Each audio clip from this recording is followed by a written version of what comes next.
Laita hiukset haluamallasi tavalla. Kiharrus antaa niille eloisuutta ja vetävyyttä. Ota ohuita kiehkuroita ja vedä raudalla hitaasti ulospäin. Ja kiharra edestä taaksepäin.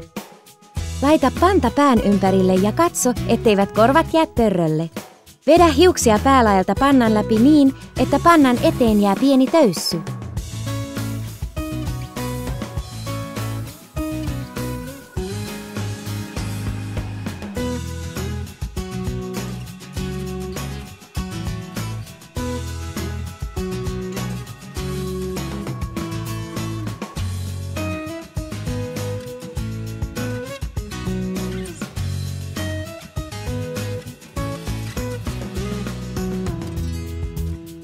Kevennä ilmettä höllentämällä hiuksia sivuilta.